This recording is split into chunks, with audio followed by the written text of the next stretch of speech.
Hello दोस्तों, जैन धर्म के बारे में हम लोगों ने पिछली कक्षा में पूरी तरह से पढ़ लिया था। लेकिन इस क्लास में हम लोग जैन धर्म के जितने भी ऑब्जेक्टिव क्वेश्चन हैं उसके देखेंगे अच्छे तरीके से। तो आइए क्लास को स्टार्ट करते हैं बिना टाइम पास किए। आई होप ये क्लास देखने के बाद आपको किसी और क्लास की देखने की ज़रूरत नहीं पड़ेगी। तो आइए देखते हैं दोस्तों। तो आइए हम लोग क्लास को देखते हैं ठीक से। तो पहला क्वेश्चन है, आपका पहला क्वेश्चन है, जैन धर्म के संस्थापक कौन थे? तो जैन धर्म के संस्थापक जो थे वो थे आपका ऋषभ देव। जैन धर्म के संस्थापक कौन थे? ऋषभ देव। लेकिन अगर पूछे जैन धर्म के वास्तविक संस्थापक कौन थे, तो मैं आपको बता दूं कि जैन धर्म के वास्तविक संस्थापक जो है महावीर स्वामी को कहा जाता है। महावीर स्वामी को। तो सर गौर से देखिएगा, जैन धर्म के संस्थापक पूछे तो ऋषभ देव, लेकिन जैन धर्म के वास्तविक संस्थापक अगर पूछे तो होगा महावीर स्वामी। तो अगला क्वेश्चन देखते हैं, जैन धर्मों के गुरु को क्या कहा जाता था? ये जैन धर्म के गुरु यानी कि शिक्षक को क्या कहा जाता था? तो मैं आपको बता दूं, जैन धर्म के गुरु को तीर्थंकर कहा जाता था। अगला क्वेश्चन है, जैन धर्म के अंतिम तीर्थंकर कौन थे? जैन धर्म के, मैं आपको पहले बता दूं कि जैन धर्म में टोटल जो थे 24 तीर्थंकर हुए, जो कि फर्स्ट तीर्थंकर कौन थे? ऋषभ देव, जिसने इसका संस्थापक किया, जिसकी जैन धर्म की स्थापना किया। लेकिन कहे कि सबसे अंतिम यानी 24वें तीर्थंकर कौन थे? तो इसका होगा आपका महावीर स्वामी। महावीर स्वामी, और महावीर स्वामी को ही जैन धर्म का वास्तविक संस्थापक भी कहा जाता है। अगला क्वेश्चन है, जैन धर्म के संस्थापक ऋषभ देव का अन्य नाम क्या था? तो मैं आपको बता दूं, जैन धर्म के संस्थापक ऋषभ देव का जो अन्य नाम था वो इसका नाम है आदिनाथ। जैन ऋषभ देव को आदिनाथ के नाम के से भी जाना जाता था। अगला क्वेश्चन है, जैन धर्म से संबंधित ग्रंथ किस भाषा में लिखे गए थे? जैन धर्म में जितने भी ग्रंथ लिखे गए वो कौन सी भाषा में लिखे गए थे? तो इसे लिखे गए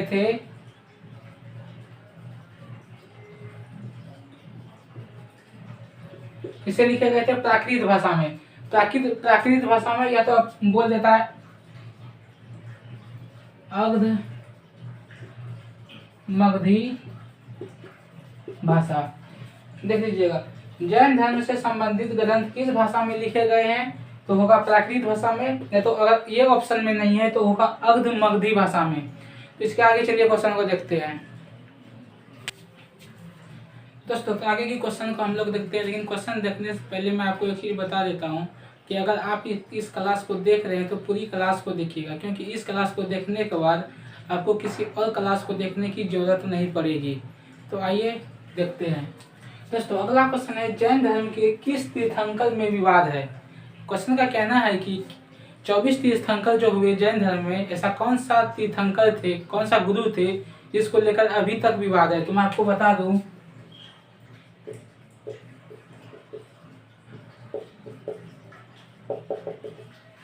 मल्लीनाथ जो था 19वां तीर्थंकर था। 19वां तीर्थंकर कौन था? मल्लीनाथ, जिसको लेकर अभी भी विवाद है। इसका विवाद का सबसे बड़ा कारण है कि इसको दो संप्रदाय ने कहते हैं कि ये कभी पुरुष थे या तो महिला थे। दिगंबर का कहना था कि ये महिला थे और श्वेतांबर का कहना था कि ये पुरुष थे। इसी को लेकर अभी तक भी विवाद है मल्लीनाथ को लेकर। अगला क्वेश्चन है, जैन धर्म के त्रिरत्न कौन कौन से हैं? तो मैं बता दूं, जैन धर्म के जो त्रिरत्न हैं ये है आपका सम्यक ज्ञान, सम्यक दर्शन और सम्यक आचरण। और ये त्रिरत्न जो है सम्यक ज्ञान, सम्यक दर्शन और सम्यक आचरण, इसको जो है महावीर स्वामी ने दिए थे। अगला क्वेश्चन है, स्यादवाद का संबंध किस धर्म से है? स्यादवाद का संबंध किस धर्म से है? स्यादवाद का जो संबंध है वो जैन धर्म से ही है, जैन धर्म। अगला क्वेश्चन है, अनेकांतवाद का संबंध किस धर्म से है?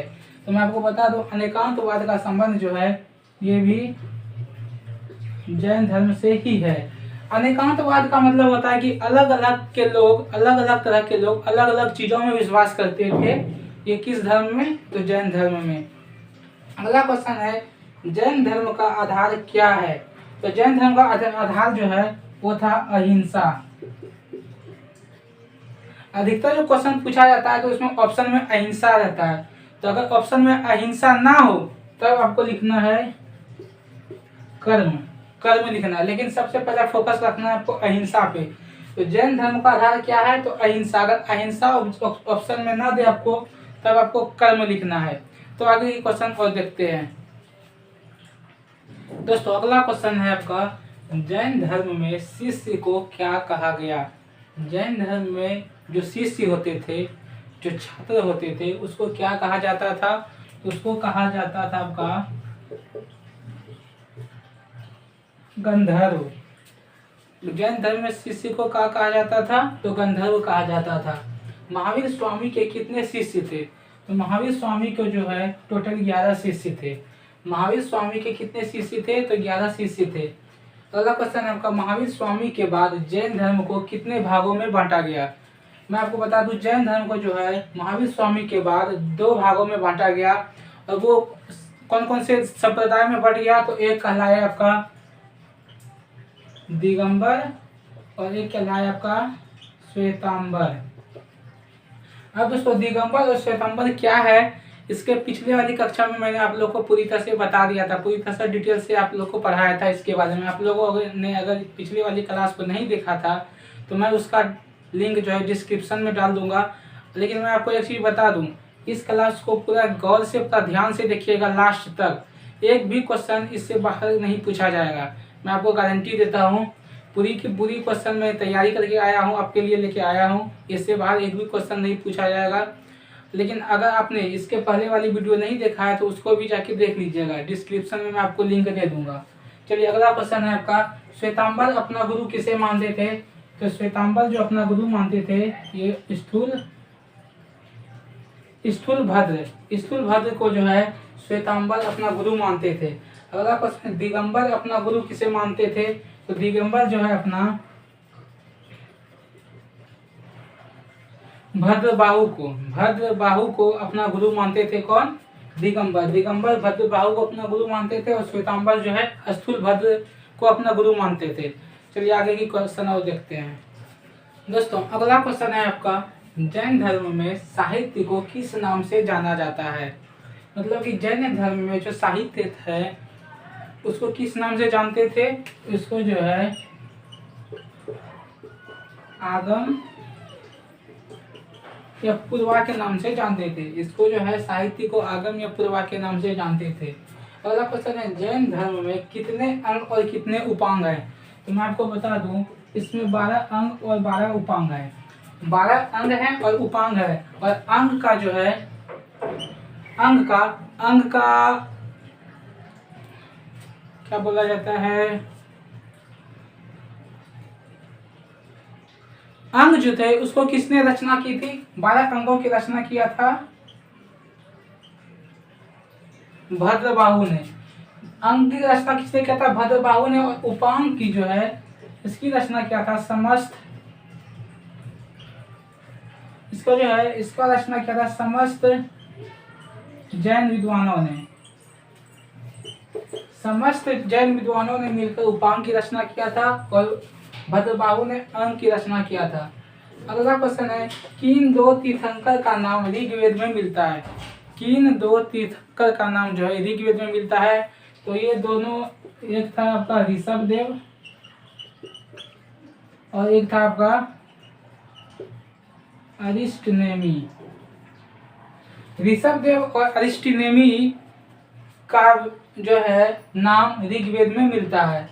अगला क्वेश्चन आपका, किस जैन तीर्थंकर को भगवान कृष्ण का निकट संबंधी मानते हैं? किस जैन तीर्थंकर को भगवान कृष्ण का निकट संबंधी मानते हैं? तो इसका भी आंसर होगा अरिष्टनेमी। दोस्तों अरिष्टनेमी को जो है भगवान कृष्ण का निकट संबंधी मानते थे। अगला क्वेश्चन है, जैन इतिहास में कितनी बौद्ध संगीतियाँ हुई? मतलब जैन इतिहास में जितने जैन धर्म का जो चलन हुआ उसके इतिहास में कितनी बौद्ध संगीतियाँ हुई? मतलब कि कितने जो है बौद्ध सभाएं बुलाई गई? तो इसमें जो है 2 जैन सभाएं बुलाई गई। टोटल जो हुआ अभी तक में 2 जैन सभाएं बुलाई गई है। दोस्तों मैं बता दूं कि प्रथम जैन संगीतियाँ जो है ये 300 BC। BC का मतलब ईसा मसीह के जन्म के 300 साल पहले 300 BC के अराउंड में ये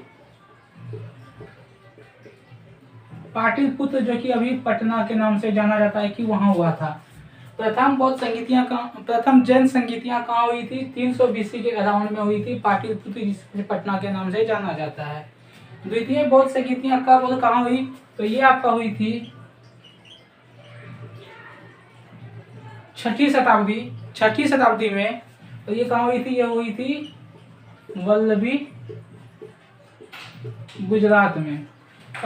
ये कब हुई थी? 6ठी शताब्दी में हुआ था। और कहाँ हुआ था? वल्लभी में हुआ था, जो कि गुजरात में है। देखिए, प्रथम जैन संगीतियाँ और द्वितीय जैन संगीतियाँ के बीच 900 साल का फर्क है। 900 साल के बाद जो है द्वितीय जैन संगीतियाँ हुई थी। सॉरी, यहाँ बौद्ध लिख दिया मैंने, यहाँ पे जैन होगा। अगला क्वेश्चन है, कौन सा धर्म ईश्वर में नहीं बल्कि आत्मा में विश्वास रखता है? कौन सा धर्म ईश्वर में नहीं बल्कि आत्मा में विश्वास रखता है? तो ये आपका होगा जैन धर्म। दोस्तों, जैन धर्म में जो है भगवान में विश्वास नहीं रखते थे, बल्कि जो है आत्मा में विश्वास रखते थे और पुनर्जन्म में विश्वास रखते थे। कौन? जैन धर्म। जैन धर्म ने अपने आध्यात्मिक विचारों को किस दर्शन से ग्रहण किया है? तो इसका होगा आपका सांख्य दर्शन। आध्यात्मिक विचारों को किस दर्शन से ग्रहण किया है जैन धर्म ने? तो सांख्य दर्शन से। अगला क्वेश्चन है, खजुराहो के जैन मंदिरों का निर्माण किसने करवाया था? खजुराहो के जैन मंदिरों का निर्माण जो है चंदेल शासकों के द्वारा करवाया था। चंदेल शासकों के द्वारा खजुराहो का प्रसिद्ध जैन मंदिर का निर्माण करवाया गया था। अगला क्वेश्चन है, किस काल में मथुरा जैन धर्म प्रसिद्ध केंद्र था? किस काल में जो मथुरा जो है जैन धर्म का प्रसिद्ध केंद्र था? तो ये आपका था मौर्योत्तर काल में था। तो मौर्योत्तर काल में ही है आपका चंद्रगुप्त मौर्य आए, बिंबिसार आए, अजातशत्रु आए। ये सब जो है मौर्योत्तर काल में ही आए थे। और उस समय जो है जैन धर्म का प्रसिद्ध केंद्र जो था वो था आपका मथुरा था। दोस्तों, मैं आपको बार बार बोल रहा हूँ कि पूरी वीडियो को देखिएगा, एक भी क्वेश्चन नहीं छूटेगा। आप लास्ट में जो आपको मैं रैपिड फायर करवाने वाला हूँ महावीर स्वामी पे, महावीर स्वामी के बारे में मैं भी आपको डिटेल से बताऊंगा वीडियो के लास्ट में। इसलिए वीडियो को स्किप ना करें, वीडियो को पूरी देखें, बहुत फायदेमंद होने वाली है ये वीडियो आपके लिए। दोस्तों, अगला क्वेश्चन है आपका, मथुरा कला का संबंध किस धर्म से है? तो मथुरा कला का संबंध जो है इसका भी जैन धर्म से संबंध है। मथुरा कला का संबंध किससे है? जैन धर्म से है। जैन धर्म का जीवनी किस ग्रंथ में लिखी गई है? तो ये जो है कल्पसूत्र नामक ग्रंथ है, उसी में जो है जैन धर्म की जीवनी लिखी गई है। अगला क्वेश्चन है, कल्पसूत्र किसके द्वारा लिखी गई थी? कल्पसूत्र जो है किसके द्वारा लिखी गई थी? तो ये आपका भद्रबाहु के द्वारा जो है कल्पसूत्र लिखा गया था। जियो और जीने दो किसने कहा था? जियो और जीने दो जो है महावीर स्वामी ने कहा था। महावीर स्वामी ने कहा था जियो और जीने दो। महावीर स्वामी का प्रतीक चिन्ह क्या था? तो महावीर स्वामी का जो प्रतीक चिन्ह था वह सिंह यानी कि शेर था। और इसी तरह से और क्वेश्चन पूछा जाता है कि पार्श्वनाथ का प्रतीक चिन्ह कौन सा? पार्श्वनाथ जो कि जैन धर्म के 23वें तीर्थंकर थे, इसका प्रतीक चिन्ह क्या था? तो इसका प्रतीक चिन्ह जो था ये था आपका सांप यानी कि सर्प। और एक क्वेश्चन और पूछा जाता है कि जैन धर्म के जो प्रथम तीर्थंकर थे, मतलब कि प्रथम गुरु जो थे ऋषभदेव, उसके प्रतीक चिन्ह क्या था? तो उसका प्रतीक चिन्ह मैं आपको बता दूं कि बैल था, बैल या सांड। दोस्तों, मैं आपको वीडियो के अंत में जो है 24 तीर्थंकर के नाम भी बता दूंगा, दिखा भी दूंगा, लेकिन आप लोग पूरी वीडियो को पूरी गौर से देखिए, पूरी वीडियो को स्किप ना कीजिए। दोस्तों, अगला क्वेश्चन है आपका, महावीर स्वामी के मौत के बाद जैन संघ का अगला अध्यक्ष कौन हुआ? महावीर स्वामी के बाद मौत के बाद जैन संघ का पहला अगला अध्यक्ष कौन हुआ? तो ये आपका जो है सुधर्मन जो है महावीर स्वामी के मौत के बाद जैन संघ का अगला अध्यक्ष हुआ। अगला क्वेश्चन है, प्रथम जैन संहिता का आयोजन किस काल में हुआ था? तो मैं आपको बता दूं, प्रथम जैन संहिता का जो आयोजन हुआ था वो मौर्य काल में हुआ था। मौर्य काल में हुआ था प्रथम जैन संहिता का आयोजन 300 BC के अराउंड में। जैन धर्म किस धर्म के बीच सबसे अधिक फैला था? तो जैन धर्म जो है व्यापारी धर्म के बीच जो है सबसे अधिक फैला हुआ था जैन धर्म का। पार्श्वनाथ जो कि जैन धर्म के 23वें तीर्थंकर थे, तो किस राजा के पुत्र थे, किस राजा के बेटा थे? तो ये जो है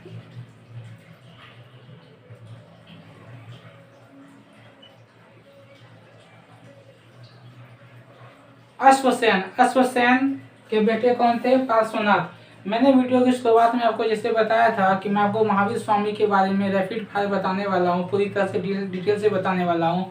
ये मैंने जैन धर्म के सारे ऑब्जेक्टिव क्वेश्चन सॉल्व करवाए हैं। अब महावीर स्वामी पे देखते हैं कि उस पर जितने सारे क्वेश्चन बनते हैं, क्योंकि महावीर स्वामी से भी अधिकतर क्वेश्चन पूछे जाते हैं।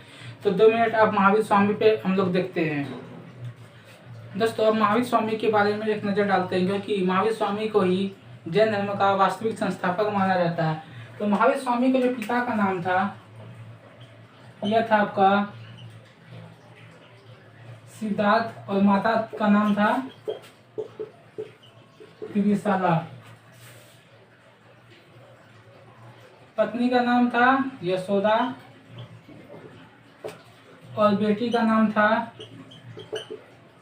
प्रियदर्शनी। दामाद का नाम था जमाली। दोस्तों, पिता का नाम था सिद्धार्थ, माता का नाम था त्रिशाला, पत्नी का नाम था यशोदा, बेटी का नाम था प्रियदर्शनी और दामाद का नाम था जमाली।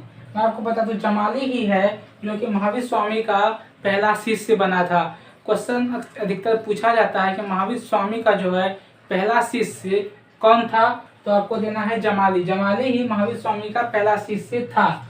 तो अगला क्वेश्चन है, महावीर स्वामी जो है कितने वर्षों में, कितने साल में घर को त्याग दिया था? तो 30 साल की उम्र में अपने घर को त्याग दिया था और 12 वर्ष तक तपस्या किया था। तो 42 वर्ष की आयु में उसे कैवल्य ज्ञान की प्राप्ति हुई थी। पूछा भी जाता है कि कौन सी ज्ञान की प्राप्ति हुई थी? तो कैवल्य ज्ञान की प्राप्ति हुई थी। किसे? महात्मा बुद्ध को। कितने साल तक तपस्या किया था? तो 12 वर्ष तक तपस्या किया था। और तपस्या कहाँ किया था ये आप नोट कीजिएगा। ये आपका जाम्बिक नामक गांव में रिजुपालिका नदी के पास, रिजुपालिका नदी के तट पर, रिजुपालिका नदी के तट पर जाम्बिक ग्राम में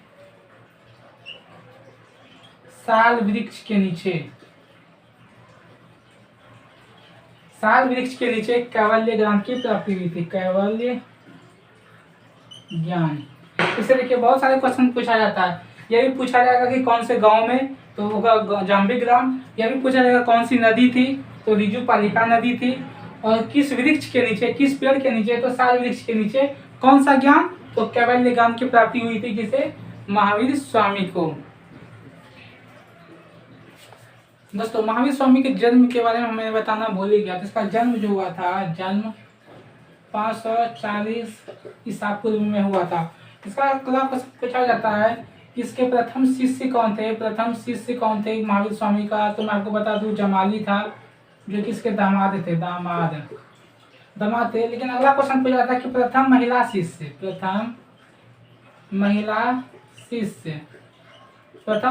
कौन था? तो प्रथम महिला शिष्य का नाम था चंपा।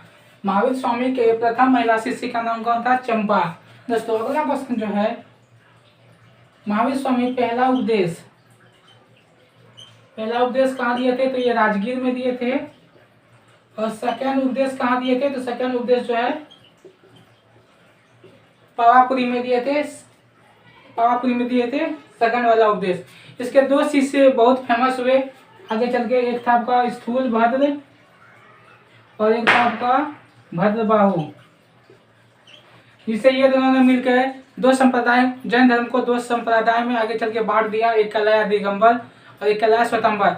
लेकिन मैं आपको फिर से बता रहा हूँ कि अगर आपने पिछली वाली कक्षा नहीं देखी है तो पिछली वाला क्लास जाके जरूर देखें, क्योंकि उसमें बहुत सारी चीज़ ऐसे हैं जो आपको आपकी जानकारी के लिए अच्छी है। वैसे मैं आपको सभी टॉपिक को इसमें लेकर आया हूँ, लेकिन आपको क्लास देखना चाहिए।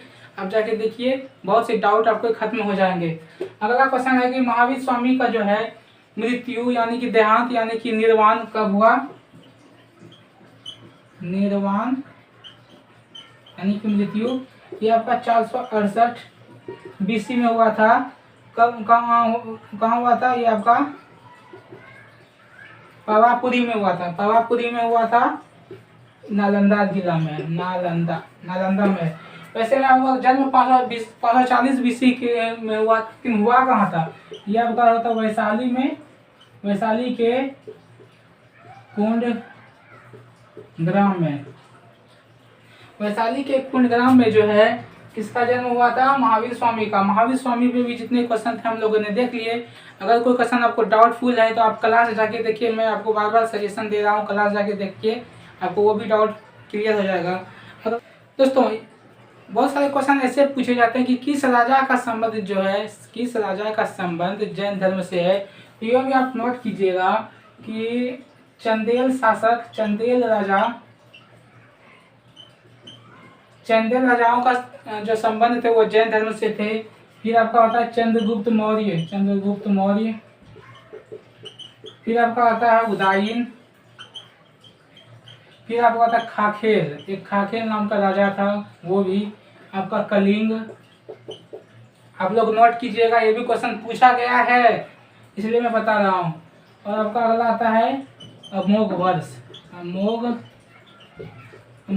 वैसे ही राष्ट्रकूट भी कहा जाता है, राष्ट्रकूट, ठीक ना। तो चंदेल राजाओं और चंद्रगुप्त मौर्य और उदयन, खाखेर, कलिंग, अमोघवर्ष यानी कि राष्ट्रकूट जैसे राजाओं का संबंध किससे था? इसका संबंध था जैन धर्म से। मैं आपको पहले प्रॉमिस किया था कि आपको 24 तीर्थंकर जो भी थे जैन धर्म में उसके बारे में मैं आपको बताऊंगा। मैं उसका पूरा का पूरा नाम इस पर लिख देता हूं, आप लोग देख लीजिएगा, पढ़ लीजिएगा, याद कर लीजिएगा। वैसे सभी के बारे में जानना जरूरी नहीं है, फिर भी मैं आपको आपकी हेल्प के लिए, हो सकता है कि आगे वाले क्वेश्चन में पूछ दिया जाए। वैसे 24 तीर्थंकर का नाम आपको कोई भी क्लास में देखने को नहीं मिलता है, लेकिन मैं आपको यहाँ पे लिख देता हूँ आपके सेफ्टी के लिए। आप याद कर लीजिएगा, एक बार पढ़ लीजिएगा।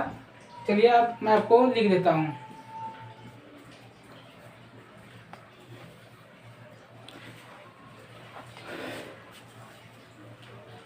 दोस्तों मैंने जैसे आपको बताया था, देखिए यहाँ 24 तीर्थंकर जो है, 24 तीर्थंकर जितने भी जैन धर्म में थे वो सभी के नाम लिख दिए हैं और सभी के प्रतीक चिन्ह भी हमने लिख दिया है। अब बात रहा आपको याद करने की, आपको नोट करने की। आप या तो नोट कर लीजिए या तो इसका स्क्रीन शॉट कर लीजिए। स्क्रीन शॉट लेने से फ़ायदा होगा कि आप कभी कभी मोबाइल चलाते समय भी देख सकेंगे। तो इसका अच्छे से देख लीजिए, खींच लीजिए स्क्रीन शॉट। ये आपके इसके जो है प्रतीक चिन्ह है और ये आपका तीर्थंकर हुए जैन धर्म के। दोस्तों आई होप ये वीडियो आपके के लिए हेल्पफुल होगा। ये वीडियो देखकर आपको कैसा लगा कमेंट में बताएं और अधिक से अधिक शेयर कीजिए। धन्यवाद। जय हिंद।